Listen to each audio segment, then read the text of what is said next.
चलिए guys, finally Thailand पहुंच गए और अब यहाँ से डीबोर्ड करने का टाइम हो गया। Address in Thailand. अगर समझो अपने 4-5 हॉस्टल या होटल बुक किया तो जो सबसे पहला होटल या हॉस्टल रहेगा उसका ही एड्रेस आपको डालना है। फाइनली मेरा जो वीज़ा है वो आ गया है। बहुत ईजी प्रोसेस था, कुछ पूछा नहीं मेरे से, एक भी सवाल नहीं पूछा, बस मैंने पैसे दे दिए और हो गया।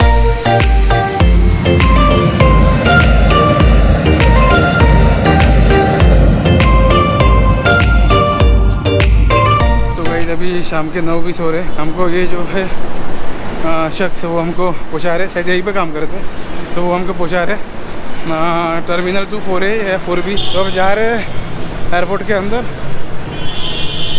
और अंदर जाके मैं आपसे बातें करता हूँ। अभी थोड़ा थका हुआ मैं, अच्छे से थोड़ा फ्रेश हो जाता हूँ, फिर आपसे बातें करता हूँ। तो गाइज़ ये आप देख रहे हो स्क्रीन पे, अगर आपको पता नहीं कि आपका कौन सा गेट नंबर है, वैसे तो आप कोई भी गेट से जा सकते हो अंदर, लेकिन मान लो अगर आपको गेट के बारे में पता नहीं है, आपको उसी गेट से जाना है, तो स्क्रीन पर आप देख लीजिए, फ़्लाइट का डिटेल्स पूरा देंगे और साथ में गेट नंबर भी बता देंगे वो लोग। तो मैं वही देख रहा हूँ कि मेरी फ़्लाइट नंबर कौन सी और किस गेट नंबर पे मुझे एंट्री करनी है। तो फाइनली गाइस हम लोग एयरपोर्ट के अंदर आ गए। पासपोर्ट देगा, फ़्लाइट की टिकट देगा और अंदर आने दिया। तो अब मैं आपको स्टेप बाय स्टेप सिखाऊंगा। पहले भी मैंने आपको स्टेप बाय स्टेप सिखाया था और मैं फिर से सिखाना चाहता हूँ। जो फर्स्ट टाइम ट्रैवलर थे उनके लोग थोड़ा आइडिया दूंगा मैं कि किस तरह से आप ट्रैवल कर सकते हो। तो पहला जो है स्टेप, वो उस गेट से आपको एंट्री करनी पड़ती है, पासपोर्ट और आपका फ़्लाइट टिकट दिखा के। और अब मैं सेकंड स्टेप पे जाने वाला, वो है चेक इन। तो सबसे पहले हम चेक इन ढूंढेंगे कहाँ पर। तो चेक इन ढूंढने के लिए आपको कुछ नहीं करना है, स्क्रीन पर देखना है कि कौन सा फ़्लाइट है। तो मैं आपको दिखाता हूँ वो स्क्रीन भी। तो पहले तो चेक इन कर लेता हूँ मैं। कभी भी आप आओगे तो एक वेब चेक इन कर लेना, जिससे कि आपको बोर्डिंग पास जो है वो सीधा इश्यू हो जाएगा ऑनलाइन ही। तो आपको ऐसा क्यू में खड़ा होने की ज़रूरत नहीं पड़ेगी। या दिस वन। तो क्यू में खड़ा होने की आपको ज़रूरत नहीं पड़ेगी। मैं करना भूल गया एक्चुअली, क्योंकि मैं travel back to back travel कर रहा हूँ, इसलिए मैं करना ही भूल गया मैं।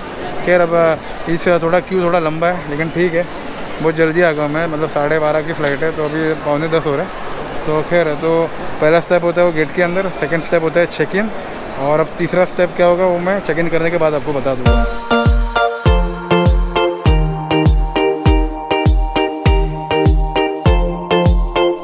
गाइस मैंने पीछे से चेक इन कर दिया, तो सेकंड स्टेप चेक इन होता है। हालांकि उन्होंने मुझे वीडियो बनाने से मना कर दिया। चेक इन पे उन्होंने कहा कि वीडियो नहीं बना सकते, लेकिन ठीक है। मुझे आपको बताना था कि कभी भी आप चेक इन करोगे तो बस आप स्क्रीन पर देख लेना।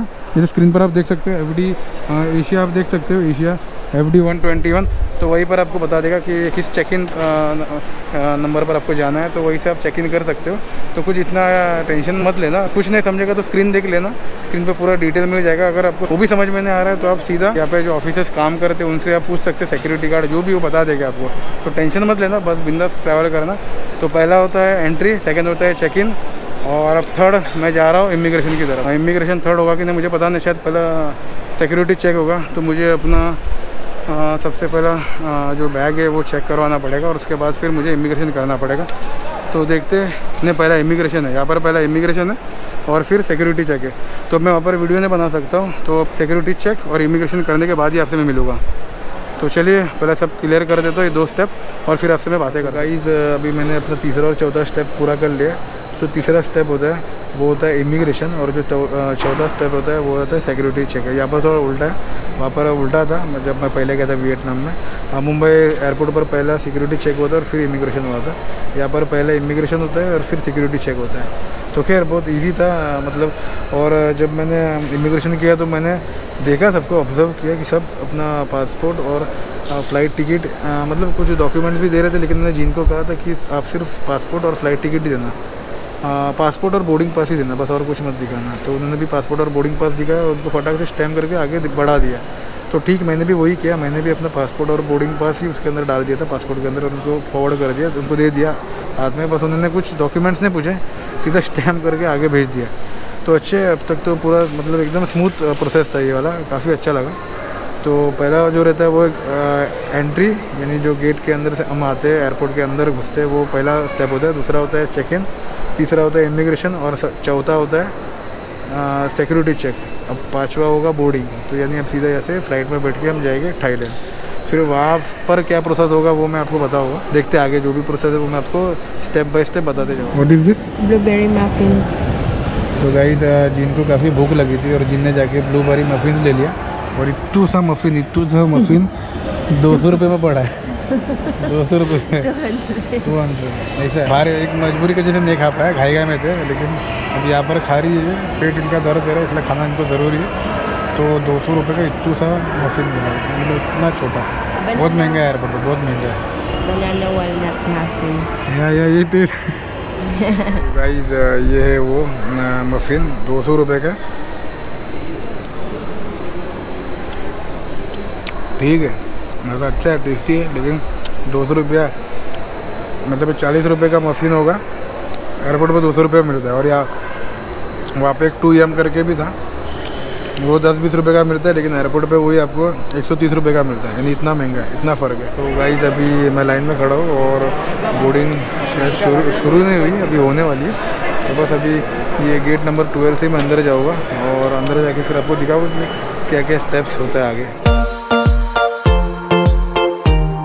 तो गाइस फाइनली हम लोग जा रहे हैं अंदर। फाइनली हम लोग जा रहे हैं अंदर। तो how are you feeling? Good, no problem. I'm excited. excited to fly. तो अच्छा लग रहा है अंदर जाके। तो बस अभी अंदर जाके सिर्फ बैठना है और कुछ नहीं। तो ये होता है 5वां स्टेप, यानी बोर्डिंग। तो आपको सीधा फ्लाइट में बैठना होता है और कुछ नहीं। अब बोर्डिंग के बाद क्या होगा, 6ठा स्टेप, वो मैं आपको सीधा थाईलैंड उतरने के बाद ही बता सकूँगा। तो चलिए, अब 5 स्टेप हम लोग ने कंप्लीट कर दिए। अब 6ठा स्टेप क्या होगा वो सीधा वहीं पर बताऊँगा मैं। तो चलिए अब चलते सीधा फ्लाइट के अंदर।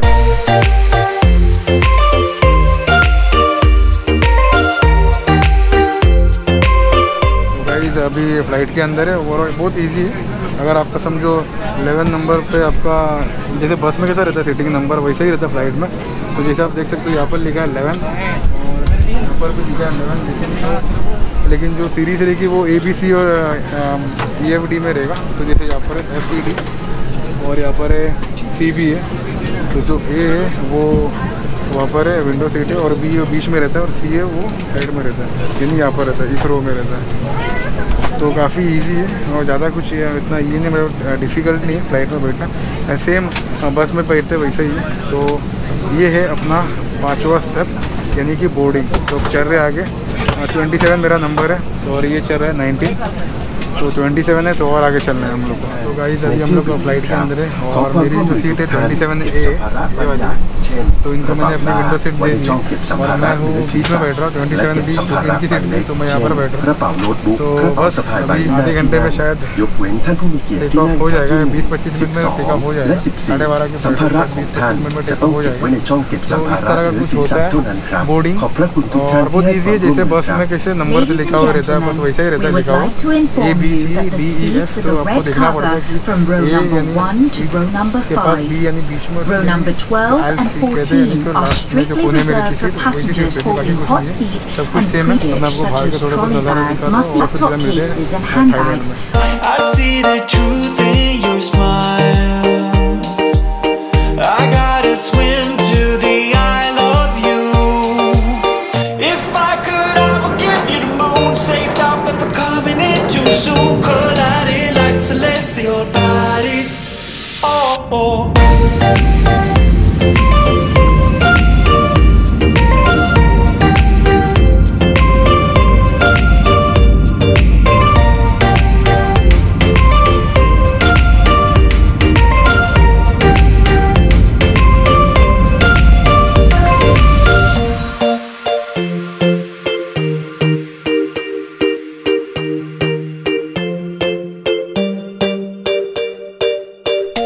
चलिए गाइस फाइनली थाईलैंड पहुंच गए और अब यहाँ से डीबोर्ड करने का टाइम हो गया।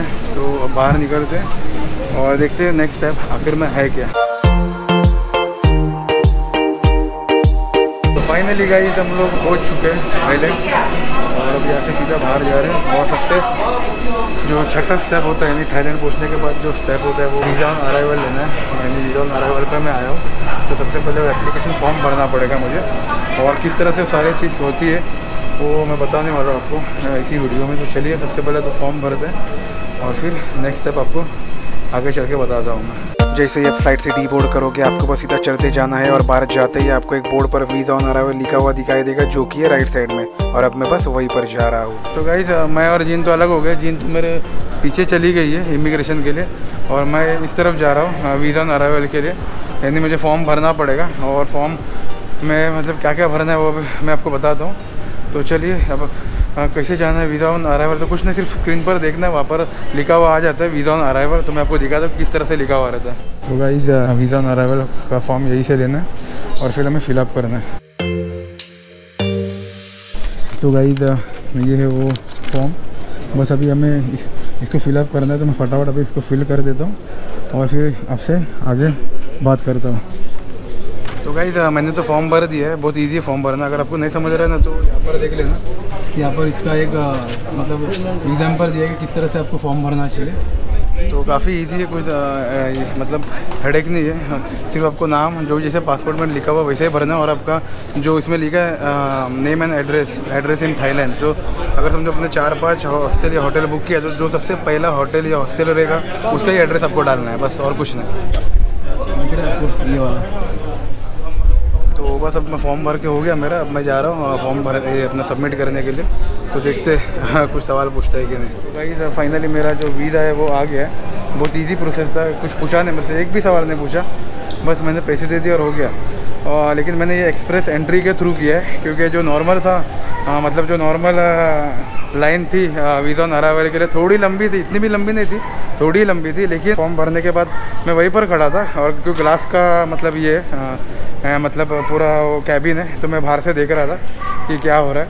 तो उनको इतने सवाल पूछ रहे थे, मतलब मैं थोड़ा वहीं पर ये हो गया। मतलब मुझे भी 200 बात तो बचाने थे, लेकिन इस बार मैंने इसलिए एक्सप्रेस एंट्री ले लिया क्योंकि मेरे जो फ़ोटो थे उसमें थोड़ा पता नहीं सही था कि नहीं, क्योंकि मैंने रिजित को कहा था बनाने के लिए और मैं खुद भूल गया था फ़ोटो। तो बहुत सी चीज़ें की मतलब कमी थी मेरे पास, तो इसलिए मैं अटकना नहीं चाहता था, इसलिए मैंने ये एक्सप्रेस एंट्री ले लिया। और एक भी सवाल मतलब एक कुछ पूछा ना मेरे से, वो सिर्फ मेरा पासपोर्ट लिया और फ्लाइट की टिकट सिर्फ मेरे से पूछा था, बस और कुछ नहीं। और पैसे उन्होंने कैलकुलेटर में बता दिया मुझे 2200 बात, तो बस मैंने दे दिया। और मेरा जो वीज़ा है मुश्किल से मतलब वहीं पे वेटिंग करना पड़ता है आपको, जो बाहर वेटिंग रूम रहता है। तो बस एग्जैक्ट 10 मिनट में मेरा वीज़ा आ गया। एक बात ज़रूर बोलना चाहूँगा, अगर आपके साथ कोई फॉरेनर है या जो भी आपके कोई मतलब दोस्त है और उनको वीज़ा लेने की ज़रूरत नहीं है, तो आपको अलग होने की ज़रूरत नहीं है, वो आपके साथ आ सकते हैं और फिर आप अपना जो वीज़ा ऑन अराइवल है उसका फॉर्म भर कर वहाँ पर सबमिट कर सकते हैं और वो भी आपके साथ खड़े रह सकते हैं वहाँ पर। एक बार वीज़ा ऑन अराइवल आ गया फिर वो आप उनके साथ जा सकते हो सीधा इमिग्रेशन पर और फिर साथ में एग्जिट कर सकते हैं। वही मुझे ये पता नहीं था तो मैं वही करता। तो गाइस छठा स्टेप रहता है वीज़ा ऑन अराइवल, तो मैंने वो तो भर दिया था, लेकिन बहुत से लोगों को लगा था कि सीधा बाहर निकलने का, लेकिन ऐसा नहीं होता है, आपको इमिग्रेशन करना पड़ता है। इमिग्रेशन वीज़ा ऑन अराइवल इसका मतलब ये नहीं कि आप सीधा बाहर आ सकते हो, आपको वीज़ा मिल गया बाहर आने का, ऐसा नहीं है। वो बेसिकली एक मतलब एक अप्रूवल रहता है कि आपको मतलब आपको वीज़ा तो मिल गया, लेकिन एग्जिट होगा कि नहीं, वो आप एंट्री करोगे कि नहीं उस कंट्री में, वो तभी पॉसिबल होगा जब आप इमिग्रेशन करोगे। तो जो फाइनल राउंड था वो तो इमिग्रेशन, वो तो मैं आपको नहीं दिखा सकता। इमिग्रेशन में मुझसे कुछ नहीं पूछा, मैंने सिर्फ अपना पासपोर्ट और फ्लाइट टिकट दे दिया था। मुझे लगा था शायद होटल बुकिंग पूछेगा, कुछ नहीं पूछा। 4 फिंगरप्रिंट लेफ्ट हैंड का और 4 फिंगरप्रिंट राइट हैंड का और 2 थंब प्रिंट राइट और लेफ्ट का, दोनों साथ में लिया। और कैप वैप निकालने का था तो मेरी फ़ोटो लिया और फिर मुझे जाने दिया। एक सवाल ने पूछा मुझसे, तो इमिग्रेशन प्रोसेस काफ़ी स्मूथ था, मज़ा आ गया। तो बस अब मैं जीन भी नीचे ही खड़ी थी, तो अब इनके साथ मैं अभी जा रहा हूँ बाहर और एग्जिट करता हूँ। और एक चीज़ आपको बताना चाहूँगा कि जैसे आप इमिग्रेशन क्लियर करोगे तो यहाँ पर आप देख सकते हो इस तरफ ये है बैगेज क्लेम। नीचे आने के बाद आपको सिर्फ इस स्क्रीन पर देखना है, स्क्रीन पर फ्लाइट डिटेल्स के साथ साथ आपको बताया जाएगा कौन से बेल्ट पर, यानी आप देख रहे हो बेल्ट, ये पूरा बेल्ट नंबर दिया है। तो इस बेल्ट कौन से बेल्ट पर आपका बैगेज आया है, यानी आपका लगेज आया है। बस एक बार आप अपने लगेज ले लिए तो यहाँ से आपको एग्जिट करना है, कुछ नहीं, बहुत ईजी है, एकदम सिंपल प्रोसेस था। और अब मैं यहाँ से सीधा जा रहा हूँ बाहर। तो चलिए अब बाहर जाके देखते अब करना क्या। सच को तो होटल बुकिंग किया है, लेकिन वहाँ पर रहने का मन नहीं है, तब देखते हैं, अब बाहर जाके पता करेंगे। अब बाय द वे टाइम हो रहा है 6 बज रहे यहाँ के हिसाब से। सब चलिए अब चलते सीधा बाहर और देखते अभी आगे करना क्या है। I just give my passport and boarding pass and then thumbprint, like 4 is left and 4 is right, and then the 2 thumbs up and then the camera on the face. That's it. No question, nothing else. So those who are Filipino, just notice one thing, that they don't need any visa to enter in Thailand. So the immigration process was very smooth for her as well as for me. तो मज़ा आ गया. तो चलिए अब यहाँ से सीधा बाहर चलता हूँ और बाहर जाके देखेंगे अभी क्या करना है. बहुत भूख लगी यार. कल से कुछ खाया नहीं मैं, रात से शाम से कुछ खाया नहीं. तो देखते हैं.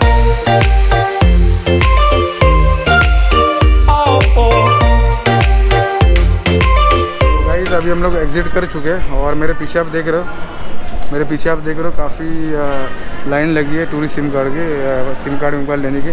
लेकिन अगर अब यहाँ से लोगे ना तो थोड़ा ज़्यादा महंगा पड़ जाएगा. तो सिम कार्ड यहाँ से मत लेना, बाहर जाके लूँगा मैं सिम कार्ड. तो पहले तो ऐसे बाहर निकलना चाहता हूँ मैं. जिनको पता नहीं क्या हो गया उनको यही से सिम कार्ड लेना है. तो लेकिन मुझे लेना है बाहर से सिम कार्ड. तो देखते हैं यहाँ पर बाहर के मुकाबले में यहाँ पर आपको सिम कार्ड थोड़ा महंगा मिलेगा. तो यहाँ से सिम कार्ड मत लेना है तो बाहर से लेना. तो चलिए मैं पहले बाहर जाऊँगा फिर ही मैं सिम कार्ड लूँगा. और ये जो मेरे पीछे देख रहे हैं यही था एग्ज़िट एक्चुअली. और अब यहाँ से मैं सीधा मेन एग्ज़िट करके बाहर निकल जाऊँगा. तो चलिए अब देखते हैं आगे कैसा चलता है. ये था टोटल स्टेप. तो पहला होता है एंट्री, जहाँ मैंने कोलकाता से की थी. दूसरा होता है चेक इन. तीसरा होता है इमिग्रेशन. और चौथा होता है सिक्योरिटी चेक. और फिर पांचवा होता है बोर्डिंग. और फिर छठा होता है वीज़ा ऑन अराइवल थाईलैंड में आने के बाद. और फिर सातवां होता है इमिग्रेशन, जो आपका फाइनल स्टेप होता है बस. और इमिग्रेशन होने के बाद आप आराम से आज़ाद हो जाते हो घूमने के लिए. हाँ, अगर आपका बैगेज है तो 8वां स्टेप भी होगा. नीचे आके आपको आपका बैगेज यानी चेक इन बैगेज यानी लगेज आपको कलेक्ट करना पड़ेगा. तो गाइस अभी हम लोग ने यहाँ से सिम कार्ड लिया है. एक्चुअली जिनको यही से लेने का था सिम कार्ड, तो फिर मैंने कहा ओके ठीक है मैं देख लेता हूँ कौन सा अच्छा है. तो सबसे अच्छा जो सिम कार्ड है वो AIS का है, जो काफ़ी अच्छा है. उसके बाद जो आता है वो है D-Tech है. और फिर जो तीसरा है वो है थ्रू का है. तो मैंने सब कंपेयर किया, मैं बताता हूँ आपको. तो मैंने यहाँ पर कंपेयर किया है. तो यहाँ पर आप देख सकते हो कि थ्रू का जो था 259 7 डेज़ हाई स्पीड था 10 Mbps. और D-Tech का जो था वो था 259 5 डेज़ के लिए था. तो मैंने इग्नोर कर दिया. और थ्रू का ये सेम है. और ये AIS का. तो लेकिन AIS का इशू क्या है कि 7 डेज़ के लिए 290 ही दे रहा है, लेकिन स्पीड्स की 1 Mbps ही थी. और 299 8 डेज़ के लिए दे रहा है, लेकिन 15 GB था. तो फिर इसलिए मैंने थ्रू का ही ले लिया. मैंने थ्रू का, जिनको के थ्रू का ले लिया. थ्रू का भी अच्छा है. थ्रू का भी काफ़ी बढ़िया नेटवर्क देता है मतलब यहाँ पर थाईलैंड में. इसलिए थ्रू का ले लिया हम लोग ने सिम कार्ड. अब यहाँ से बाहर निकलेंगे और सबसे पहले जाके होटल में चेक इन करेंगे. अभी जस्ट होटल बुक किया मैंने.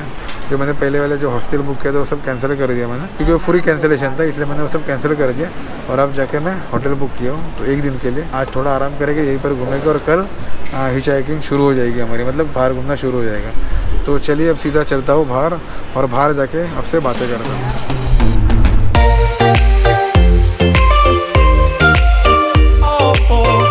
और मेरे पीछे बस, तो बस यहीं से बस पकड़ूंगा मैं और जाऊँगा सिटी सेंटर.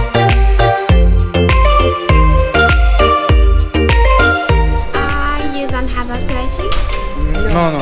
जब भी आप कॉफ़ी या चाय लोगे ना तो उनको बोल देना कि हॉट करेंगे, हॉट यानी गर्म चाहिए, नहीं तो वो बर्फ़ डाल के ठंडा ही दे देंगे. तो गाइस अभी हम लोग जा रहे हैं अपने